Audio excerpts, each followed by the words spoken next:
Okay, so I have a bit of an issue here with this 2004 model year GMC T7500.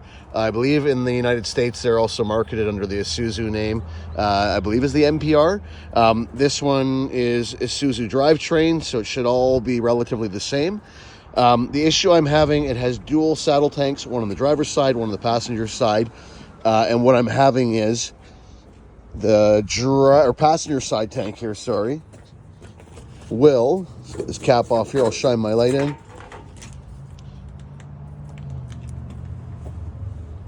Will remain essentially full of fuel.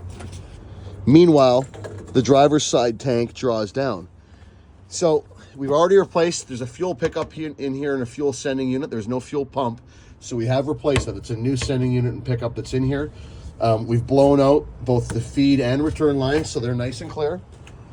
And then over on the driver's side here, it's the same thing. We've blown out the feed and return lines. We've blown out the vent tube. Everything is nice and clear. You can see that here's your main fuel supply. So your fuel feed runs into the filter. And the fuel feed line runs into a T-junction.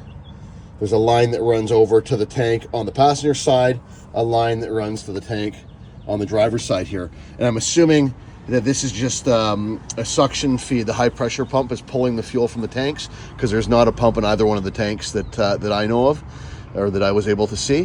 What I'm wondering is there some sort of a valve for biasing for the fuel return to make sure that it goes back to the tanks equally on each side? And is there an issue such that it's returning all the fuel to the one tank, keeping that tank full? Meanwhile, this tank is drawing down. I've run this tank down to about as low as a third full. I'm afraid to go any lower because I'm afraid to run it right out of fuel. Maybe I'll try running a little bit lower and see if it eventually does start pulling from that passenger side. But yeah, this has been going on for about a year now. We've tried seemingly everything and just can't sort this. I don't recall this truck being like this from new, but guys who are running these units, they're pretty popular under line pumps from Putz and Schwing, and I think some other manufacturers too, but Putz and Schwing for sure. These same trucks are underneath of 17 meter booms, 20 meter booms, so small boom pumps as well. There's a ton of them on the road, as well as moving trucks, 5-ton applications, whatever. They've sold a ton of these things, literally millions in North America. So somebody who knows these trucks, what could this be?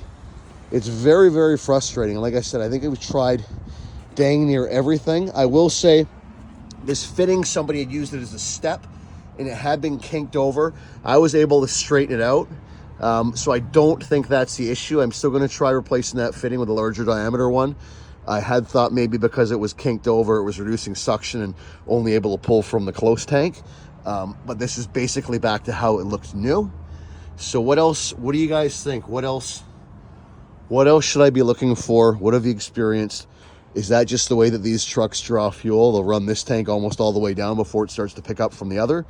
Yeah, I'm really appreciate any input from those that know, because I'm getting close to my wit's end on this thing. So yeah, any help would be super duper greatly appreciated, because I'd like to obviously like to get this sorted out. So anyhow, look forward to hearing the comments in the comment section and any input anybody has. So thanks in advance. Okay, so fuel lines from the passenger side tank, the feed line, and the smaller line's the return line, and they pass through the frame here, and they go up and over on the cross member there. They come around, and then they pass, there's the hole here, they pass back through the frame, come through here, pass through the frame right there. So it's not the most efficient routing for siphoning a tank, that's for sure, with the up and over. I'm going to check, there's some soft lines where the lines go around corners and whatnot. I'll pull the corrugated tubing off. I know that this driver's side tank is quite low. It's about half, maybe a little less than half. We actually have started to come down not much, but we have started to come down on this tank. There's no sort of vacuum or anything when I pull this cap off, so you can see. I'll throw the light on my phone here. So we've come, tough to tell from this angle, but we've come down a little bit. We're sitting yeah, right here. So we've come down a little less than a quarter of a tank. So it is siphoning over, just not very efficiently. Like I said, I'm going to pull off some of this corrugated tubing, spots like this. I'm wondering if the line is maybe kinked, so I'll pop that off and have a look here. Okay, folks, we have a breakthrough. I cut back this corrugated tubing from the fuel line, from the crossover line. And yeah, that could cause a problem. Wow, okay, I'm gonna straighten it out for now, but this line's gonna need to be replaced. So yeah, there it is. Got it. Okay, so something admittedly pretty butch here, just for a little test. Using the resources I had in my toolbox, I just strapped this this wrench to this just to try and kind of hold that kink straight, and then we'll see if she draws any more fuel. The line is still pretty minced right there, but we'll see if that helps at all. But 100%, that is our issue.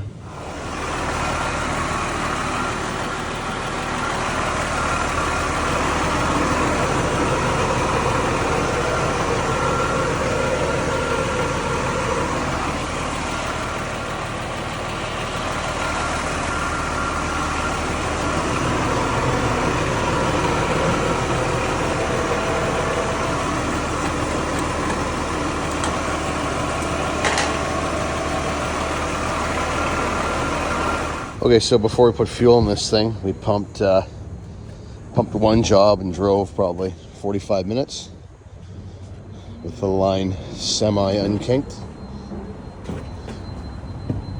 and our splint in place. Now let's see where we're at here on the tank.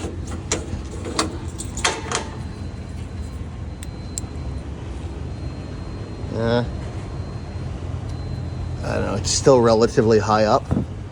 It's still up about here. I think it's drawing some, but I don't think my splint is overly effective. The line is still kinked in on itself. So I'm gonna hack this out and put an elbow on. These lines are super hard to find for these trucks, as is most parts. So I'll put an elbow in there and then we'll reevaluate. All right, here we go. The fix is in, or what I'm hoping will be the fix. So I chopped out the portion of fuel line that was collapsed, and I've put in this 90-degree half-inch elbow, just with a couple basic worm gear clamps. And we have topped up both tanks. Nice and, get my light going here. Nice and full on this side. And we are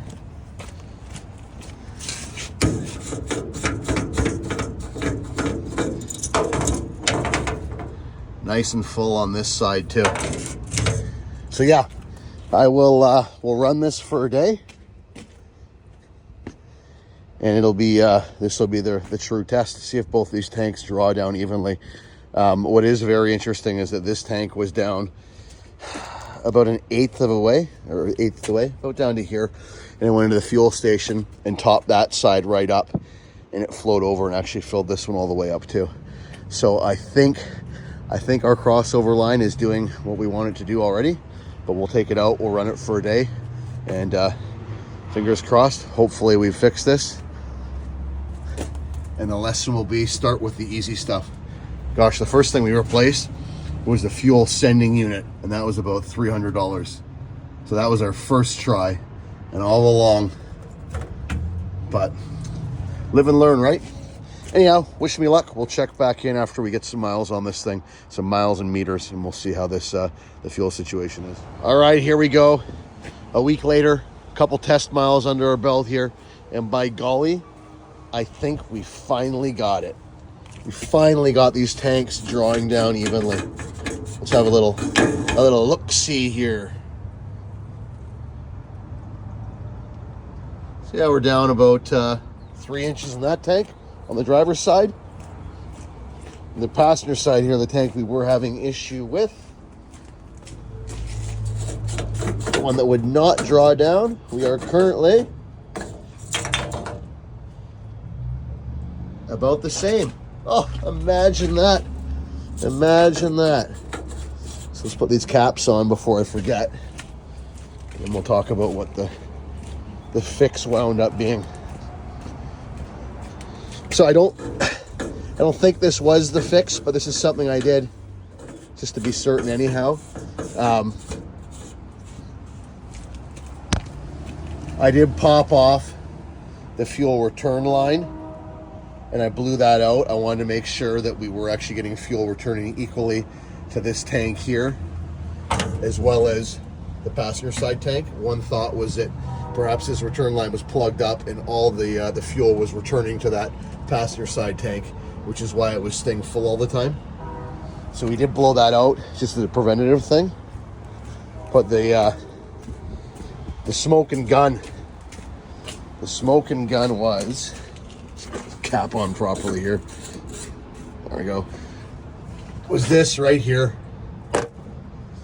So this line from the factory was covered in this corrugated tubing, and the line had actually kinked and you couldn't see it because the corrugated tubing was covering it. It was kind of weird that they didn't run an elbow from the factory. Just the way they had it bent so harshly was not ideal. And possibly part of the reason why, since brand new, this thing never really drew down. It was never even. It wasn't as bad as what it got to, but it never quite pulled fuel right between the two tanks here. So I think we got it. About a $3 elbow and a couple of worm gear clamps from the parts store, and it seems to be working fine. I would rather have a nice gradual radius 90. There's probably a more efficient 90 I could put in there, but this is working just fine for now. So anyhow, moral of the story is check the easy stuff first. Unfortunately, we dropped about $300 on the fuel sending unit, thinking maybe this was bunged up. So that was the first thing we replaced, to no avail. And we tried blowing out various lines. There was the fitting over on the other side here that was kinked. I was actually able to straighten that by hand. I do have another fitting to replace it, which is a lot nicer of a 90. This one still isn't great, but I thought maybe that was part of the problem. It wasn't pulling enough vacuum to pull from both tanks. But we got it. We fixed it. So a year and a half, I've been trying to get this sorted out, and we finally got it. Luckily, the fuel tanks, each individual one is large enough. It wasn't the end of the world, seemingly running it off of one tank. It worked out just fine. But yeah, now we got enough fuel on this thing to run it for basically a week between topping up. So there we go. 2004 GMC T7500, dual saddle tanks, Isuzu powertrain. A fella had sent me some pictures. He's got the same truck, but with the cat powertrain, and it actually has a auxiliary fuel pump to feed fuel from this passenger tank over to the driver's side. This truck does not. It's all just it's all done by vacuum. It's all pulled from the main fuel pump. So anyhow, we got her. Small victories, right? Small victories. So yes, I would love to have a new pump. I would love to replace this with a brand new pump. Not that there's anything wrong with this pump, but just for shine factor, maybe something like an Isuzu NRR, a little bit lower to the ground, no air brakes, keep it under 10,000 kgs so we can run up and downhill. Being an 11,960 that this thing is, it kind of restricts us to truck routes, which can be a little bit of a pain in the butt sometimes. So anyhow, you know how it goes. Keep on pumping. Till next time. The other thing I got to mention too, big thanks to everybody who reached out in the comments as far as for giving me some ideas as to how to trace this problem and track down what it was. Dave from McNear Concrete Pumping out of Indiana. He had mentioned applying vacuum to the fuel lines as well, because I had been blowing air through them, but he mentioned apply vacuum to them because if they were soft or kinking, that would show through a vacuum test. So big shout out to Dave for that. And that is what it ended up being. So thanks again, guys.